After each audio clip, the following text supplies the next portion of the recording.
Hello guys, welcome to our YouTube channel Reel Flix. तो guys आज हम जिस मूवी को कवर करने वाले हैं वो हॉलीवुड की काफी फेमस मूवी है जिसकी IMDb रेटिंग भी 9.3 है और इस मूवी का नाम शॉशैंक है। बेसिकली शॉशैंक जेल का नाम है जहां पर प्रिजनर्स को रखा जाता है। मूवी के स्टार्ट में हम एक आदमी एंडी डुफ्रेंस को उसकी कार में बैठा देखते हैं जिसके हाथ में एक पिस्टल और हाथ में एक अल्कोहल की बोतल होती है। अगले दिन वो कोर्ट में पेश होता है। उसके सर पर इल्जाम होता है कि उसने अपनी वाइफ और उसके लवर को खत्म कर दिया, लेकिन वो कहता है कि मैंने उन्हें कत्ल नहीं किया। कोर्ट कहती है कि सारे सबूत तुम्हारे खिलाफ हैं और जो गोलियां उनके लगी हैं वो वही गोलियां हैं जो तुम्हारे पिस्टल में डलती हैं। क्या ये कोई कोइंसिडेंस है? वो कहता है मैंने तो अपनी गन को उनको मारे बगैर ही नहर में फेंक दिया था, लेकिन फिर लॉयर कहता है कि हमें उस नहर में से कोई गन नहीं मिली। इस तरह एंडी डुफ्रेंस को लाइफ टाइम के लिए जेल हो जाती है। फिर हमें एक और आदमी रेड को दिखाया जाता है जो कि एक जेल में होता है। उसने जेल में 20 साल की सजा काट ली थी। उसे कुछ ऑफिसर के सामने पेश किया जाता है। ऑफिसर कहते हैं कि तुम अपनी जिंदगी के 20 साल इस जेल में गुजार चुके हो, क्या तुम्हें लगता है कि तुम सोसाइटी में जाकर लोगों की भलाई के लिए काम करोगे? लेकिन वो कोई मुतमईन जवाब नहीं देता, जिस पर उसे वापस से जेल भेज दिया जाता है। जेल में वो चीजों को सप्लाई करता है, यानी कि वो जेल में एक चलती फिरती सुपरमार्केट है। फिर जेल में एक वैन आती है जिसमें काफी सारे कैदी होते हैं। उन्हीं में से एक एंडी होता है। रेड और उसके साथी आपस में बैटल गाते हैं कि पहले कौन रोएगा। उनमें से एक कहता है कि ये मोटा सबसे पहले रोएगा। इस पर मैं 10 सिगरेट की बैटल गाता हूँ। रेड कहता है कि ये जो अमीर आपका बेटा है ये पहले रोएगा। वो एंडी पर बैटल गाता है। फिर उन सब कैदियों को मिस्टर नोटन के सामने पेश किया जाता है। मिस्टर नोटन उनसे कहते हैं कि यहाँ पर कोई भी गॉड को ब्लेम नहीं करेगा कि मैं उनकी वजह से यहाँ पर हूँ। फिर वो उनके कपड़े उतरवा कर उन्हें नहलाता है और उन पर एक पाउडर सा लगा देता है जिससे उनके जिस्म पर काफी जलन होती है। रात के वक्त वहाँ पर पुराने कैदी नए आने वाले कैदियों को छेड़ते हैं और उन्हें रुलाने की कोशिश करते हैं। उनमें से वो मोटा ही रो पड़ता है जिस पर रेड के एक दोस्त ने शर्त लगाई थी। वो जोर जोर से रोता है और कहता है कि मैं यहाँ पर नहीं रहना चाहता, मैंने तो कोई जुर्म भी नहीं किया। वो काफी शोर मचाता है जिसकी वजह से इंस्पेक्टर हेडली वहां पर आते हैं और कहते हैं कि इस जेल को खोलो।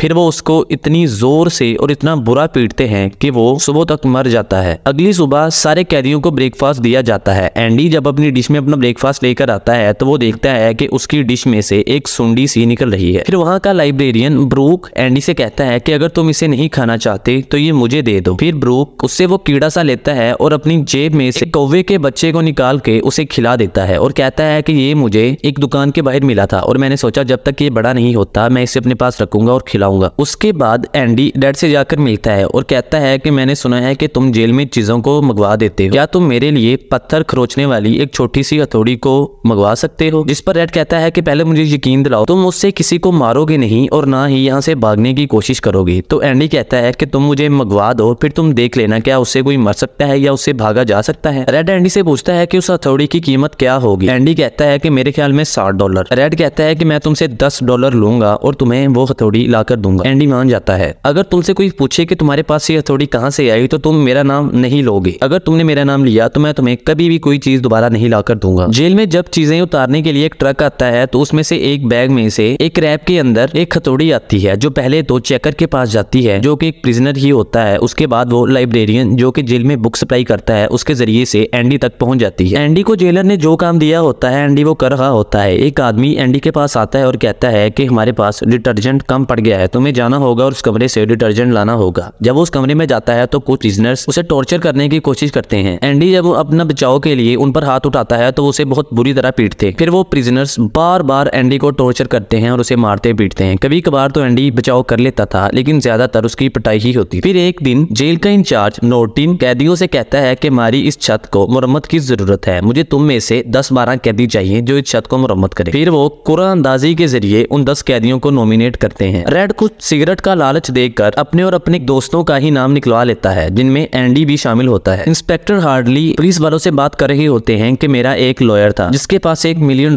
थे, उसमें से कुछ मुझे भी मिल रहे हैं। एक पुलिस वाला पूछता है कि कितने, तो वो कहते हैं कि कुछ 30,000, लेकिन मैं उनसे कुछ खरीद नहीं सकता क्योंकि अगर मैंने उनसे कुछ खरीदा तो मुझे उसका टैक्स भी देना हो। एंडी उसकी ये सारी बातें सुन रहा होता है तो वो कहता है कि मैं आपके $30,000 बचा सकता हूँ। पुलिस वाला कहता है कि वो कैसे? एंडी कहता है कि क्या आपको आपकी वाइफ पर पूरा भरोसा है? पुलिस वाला ये सुनकर काफी गुस्से में आ जाता है और उसे गले से पकड़ लेता है। इस पर वो कहता है कि आप अपनी वाइफ को वो गिफ्ट दे दें क्योंकि गवर्नमेंट एक ऑफिसर को $60,000 तक गिफ्ट देने की परमिशन देती है और आपसे कोई पूछताछ भी नहीं होगी। लेकिन आपको पेपर वर्क के लिए एक आदमी चाहिए होगा जैसे कि एक वकील, लेकिन वो आपसे काफी फीस लेगा, लेकिन मैं आपका ये काम फ्री में कर दूंगा, इसके बदले आपको मेरे दोस्तों को सिर्फ बियर पिलानी होगी। एंडी उसका काम कर देता है और वो उसके दोस्तों को बियर पिला देता है। उसके बाद एंडी और उसका दोस्त गेम खेल रहे होते हैं। एंडी कहता है कि इस गेम से अच्छी तो चेस है, लेकिन हमारे पास उसके पीसीज नहीं है। एंडी कहता है कि उसके पीसीज मैं बनाऊंगा पत्थरों को तराश कर, बस तुम्हें मेरे लिए पत्थर इकट्ठे करने होंगे। उसके बाद सीन शिफ्ट होता है और प्रिजनर्स को मूवी दिखाई जा रही होती है। एंडी रेड के पास आता है और कहता है कि मैं ये हफ्ते में 3 दफा देख चुका हूँ। जब मूवी में रीटा हैवर्थ आती है और अपने बालों को हिलाती है तो रेड ये देखकर काफी खुश होता है। एंडी उससे पूछता है कि मैंने सुना है कि तुम जेल में कुछ भी ला सकते हो, क्या तुम रीटा हैवर्थ को ला सकते हो? वो कहता है कि हाँ, वो तो मेरी जेब में ही रहती है, लेकिन इसमें कुछ दिन लगेंगे। उसके बाद कुछ प्रिजनर फिर से एंडी को तंग करने की कोशिश करते हैं, लेकिन इस दफा एंडी उनके मुंह पर कुछ दे मारता है, जिससे वो प्रिजनर्स एंडी की बहुत बुरी तरह धुलाई करते हैं और उसे हॉस्पिटल में एडमिट कर लिया जाता है। इस पर उन प्रिजनर्स को इंस्पेक्टर कोठरी में बंद कर देता है 10 दिन के लिए। जब वो 10 दिन के बाद अपनी जेल में वापस आता है, इंस्पेक्टर हार्डली उसकी बहुत बुरी तरीके से पिटाई करता है, यहाँ तक कि वो पैरालाइज्ड हो जाता है और उसे हॉस्पिटल में लाइफ टाइम के लिए एडमिट कर लिया जाता है। रेड फिर अपने दोस्तों से कहता है कि हमें एंडी के लिए कुछ करना होगा। एंडी जब हॉस्पिटल से वापस आता है तो उन्होंने उसके लिए रीटा हैवर्थ का एक पोस्टर और बहुत सारे पत्थर जमा कर लिए थे, जिससे वो आसानी से चेस के पीसेस को बना ले। कुछ दिनों बाद जब जेल के इंचार्ज मिस्टर नॉर्टन जेलों की चेकिंग के लिए आते हैं तो वो एंडी का कमरा चेक करते हैं। उसमें पोस्टर लगा देखते हैं तो कहते हैं ज्यादातर तो मैं लोगों को परमिशन नहीं देता, लेकिन तुम्हें देता हूँ। वो उसके हाथ में बाइबल भी देखते हैं। एंडी से किसी वर्ष के बारे में बात करते हैं तो एंडी वर्ष का नंबर तक बता देता है। उसके बाद मिस्टर नॉर्टन उसे अपने कैबिन में बुलाते हैं और कहते हैं कि तुम एक पढ़े लिखे आदमी हो, तुम्हारे लिए इस जेल में रहना और छोटे मोटे काम करना सही नहीं है, अब से तुम इस जेल के लाइब्रेरियन हो। फिर वो उसे मिस्टर ब्रूक के पास भेज देते हैं। एंडी जब लाइब्रेरी की हालत देखता है तो वो कहता है कि ये तो काफी पुरानी किताबें हैं। फिर वो मिस्टर नॉर्टन से बात करता है और कहता है कि आपको इसके लिए फंड मंगवाना होगा। मिस्टर नॉर्टन कहते हैं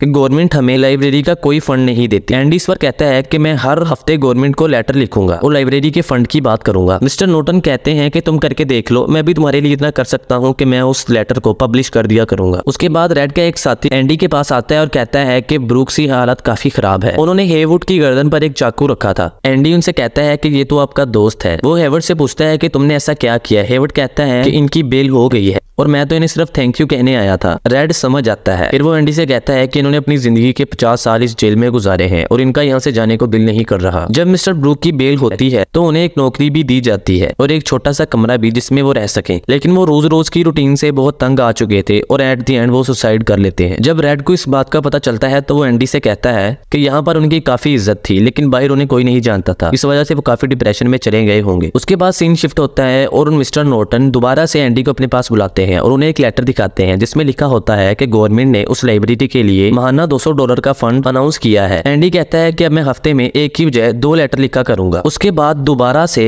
रेड को कुछ ऑफिसर के सामने पेश किया जाता है और वो उसे पूछते हैं कि क्या तुम इस माशरे के लिए भलाई के काम करोगे अगर तुम्हें बेल दी जाए? तो फिर से उसका जवाब कुछ काबिल कबूल नहीं होता और उसे दोबारा से जेल में बंद कर दिया जाता है। फिर रेड एंडी से कहता है कि मैं यहाँ पर 30 साल गुजार चुका हूँ। इस पर एंडी उसे एक हारमोनियम गिफ्ट करता है। फिर गवर्नमेंट उनके लिए $500 अनाउंस कर देती है और कुछ लाइब्रेरियों से पुरानी किताबें भी जो कि काफी मशहूर थी वो भी जेल में लिखवा देती है और वहाँ पर म्यूजिक सुनने के लिए भी कुछ इंस्ट्रूमेंट रखे जाते हैं। उसके बाद सीन शिफ्ट होता है और मिस्टर नॉर्टन एक प्रेस मीटिंग कर रहे होते हैं। वो मीटिंग के दौरान कहते हैं कि हम इन कैदियों से काम निकलवाएंगे, हमारा मकसद पैसे कमाना नहीं बल्कि समाज की सेवा करना है। उसके सारे डॉक्यूमेंट्स और उसकी सारी ट्रांजैक्शन को एंडी ही संभालता था। एंडी और रेड फिर आपस में बातें कर रहे होते हैं तो एंडी बताता है कि मिस्टर नॉर्टन काफी ब्लैक मनी कमा रहे हैं। एंडी कहता है कि मुझे उम्मीद है कि वो बहुत जल्द हमारे साथ इस जेल में होंगे क्योंकि एक ना एक दिन वो पकड़े जाएंगे। इस पर एंडी कहता है कि वो कभी पकड़े नहीं जा सकते क्योंकि मैं उनकी ब्लैक मनी को काफी जगह पर इन्वेस्ट करता हूँ और जब वो वापस आता है तो वो ब्लैक नहीं व्हाइट मनी होता है। फिर एंडी एक नाम लेता है रैंडल स्टीवंस और अगर कभी जांच पड़ताल हुई तो यही पकड़ा जाएगा क्योंकि ये सिर्फ कागजात में ही एग्जिस्ट करता है। इसका आईडी कार्ड भी है, ड्राइविंग लाइसेंस भी है। इस पर रेड कहता है कि मैंने जितना सोचा था तुम मुझसे भी ज्यादा जीनियस हो। उसके बाद शॉशैंक में 1965 में एक और वैन आती है जिसमें एक लड़का टॉमी विलियमसन होता है जो कि चोरी के जुर्म में आया था। वो काफी जवान था और हर काम को बखूबी निभा देता था। जब वो लंच कर रहे होते हैं तो वो अपनी कहानी सुनाता है कि वो जेल में कैसे आया। वो बताता है कि मैं एक टीवी चोरी कर रहा था, इंस्पेक्टर ने कहा दोनों हाथ ऊपर करो। मैंने इंस्पेक्टर से कहा अगर मैं दोनों हाथ ऊपर करूंगा तो टीवी गिर जाएगा और मुझे आप ज्यादा देर के लिए जेल में रखेंगे। एंडी उसे कहता है कि तुम अच्छे भले हो, फिर तुम्हें चोरी की क्या जरूरत। टॉमी विलियम्स की एक छोटी बच्ची भी थी और उसकी बीवी भी थी। उसे एंडी की ये बात काफी क्लिक करती है और वो एंडी से कहता है कि क्या आप मेरी एग्जाम्स की तैयारी करवा देंगे। फिर वो विलियम्स को काफी तैयारी करवाता है जिससे वो अपनी एग्जाम में पास हो जाए और वो पास हो भी जाता है C ग्रेड के साथ। टॉमी फिर एंडी से पूछता है कि तुम जेल में क्यों आए। एंडी एंडी कहता है मुझ पर मेरी वाइफ और उसके लवर को मर्डर करने का इल्जाम है, लेकिन मैंने ऐसा नहीं किया। फिर विलियम्स को एक बात याद आती है और वो कहता है कि आज से 4 साल पहले जब मैं एक जेल में था, एक एल्मो ब्लैच नाम का बंदा जेल में आया। वो काफी बोलता था और उसने एक दिन मुझे हंसी मजाक में बता दिया उसने किन किन लोगों को मारा। उसमें वो बताता है कि मैंने एक बैंकर की बीवी को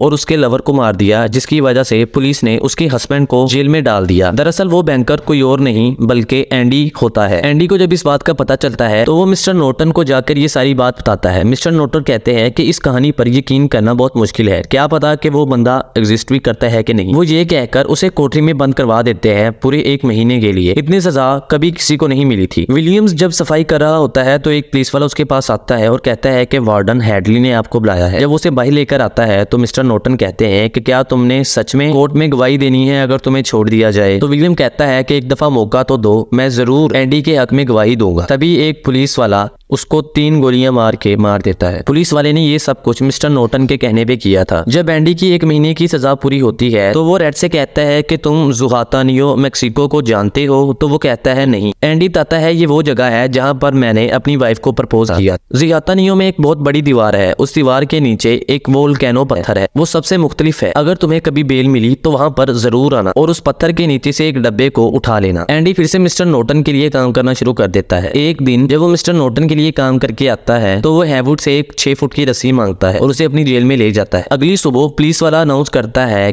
कि सेल 245 का कैदी गायब है। वो और कोई नहीं बल्कि एंडी होता है। मिस्टर नॉर्टन को जब ये पता चलता है तो वो कहते हैं कि उसके दोस्तों से पूछो, उन्हें जरूर पता होगा। रेड मिस्टर नॉर्टन से कहता है कि मुझे नहीं पता वो कहाँ है। मिस्टर नॉर्टन फिर एक विंडो से कुछ पत्थर उठाकर कहते हैं कि ऐसा नहीं हो सकता, वो सिर्फ ये पत्थर ही छोड़ के जाए और ये फटे से पोस्टर, इसमें तुम भी शामिल हो और ये पोस्टर भी। फिर वो उसे और पोस्टर को पत्थर मारते हैं तो पोस्टर फट जाता है। पोस्टर के फटने के बाद काफी अजीब सी आवाज आती है, जैसे कि वो पत्थर किसी केव में चला गया हो। जब मिस्टर नॉर्टन उस पोस्टर को फाड़ते हैं तो उसके पीछे एक बहुत बड़ी सुरंग बनाई होती है। दरअसल उस सुरंग को एंडी ने 19 साल में खोदा था, क्योंकि जेल में करने के लिए उसके पास रात को कोई काम नहीं था, इसलिए वो अपने मन को उलझाने के लिए उस सुरंग को खोदता था। लास्ट टाइम जब वो मिस्टर नॉर्टन के लिए काम कर रहा था तो उसने बड़ी चालाकी से उस बुक को बाइबल के साथ बदल दिया, जिसके अंदर उनके सारे डॉक्यूमेंट थे। और वो रस्सी जो उसने हैवुड से मांगी थी उसके साथ एक शॉपर बैग को बांधकर उन बुक्स को उसके अंदर डाल के वो वहां से भाग जाता है। वो उस केव के जरिए सीवेज वाले पाइप के पास जाता है जो काफी छोटा होता है। फिर वो 500 यार्ड तक उस गंदे पाइप में रहता है और घंटों बाद वहां से बाहर निकलता है। उसके पास मिस्टर नॉर्टन के काफी डॉक्यूमेंट्स थे। फिर वो बैंक में जाता है और रैंडल स्टीवंस जो कि मिस्टर नॉर्टन का साथी था, वो सिर्फ डॉक्यूमेंट्स में ही एग्जिस्ट करता था। दरअसल एंडी ने बड़ी महारत के साथ उसे अपना ही कैरेक्टर दे दी और बैंक से $3,50,000 लेकर वहां से गायब हो गया। वो एंडी की 19 साल की मेहनत थी। फिर FBI वाले मिस्टर नॉर्टन को पकड़ने आते हैं, लेकिन मिस्टर नॉर्टन अपने कैबिन में से गन निकालते हैं और सुसाइड कर लेते हैं। रेड एंडी को जेल में काफी मिस करता है। कुछ दिनों बाद रेड के पास एक फोटो आती है जिसके पीछे एक एड्रेस लिखा होता है। 10 साल बाद जब फिर से रेड को ऑफिसर के सामने पेश किया जाता है तो वो उससे पूछते हैं कि क्या आप रिहैब हो गए हैं। रेड कहता है रिहैबिलिटेशन का मतलब क्या है, मैं 30 साल पहले जाकर अपनी उस गलती को नहीं सुधार सकता क्योंकि तब मैं बच्चा था, अब मुझे काफी अकल आ गई है, अब मेरी सारी उम्र भी इस जेल में गुजर जाए तो मुझे कोई फर्क नहीं पड़ता। ये जवाब सुनकर उसे अप्रूव कर दिया जाता है कि वो अब बेल के काबिल है। रेड फिर मेक्सिको में उसी जगह पर जाता है और उस दीवार के नीचे से उस पत्थर को निकाल कर उस बॉक्स को भी निकाल लेता है जिसके अंदर $50 होते हैं। वो इतने काफी होते हैं कि वो टिकट करवा सके उस एड्रेस तक जो उस फोटो के पीछे लिखा था जो जेल में उसे आई थी। इस तरह एंडी और रेड फिर से मिल जाते हैं। इसी के साथ मूवी का एंड होता है। उम्मीद है आपको ये एक्सप्लेनेशन अच्छी लगी होगी। अगर आपको ये वीडियो अच्छी लगी है तो वीडियो को लाइक करें, चैनल को सब्सक्राइब करें और कमेंट बॉक्स में अपनी राय का इज़हार जरूर करें।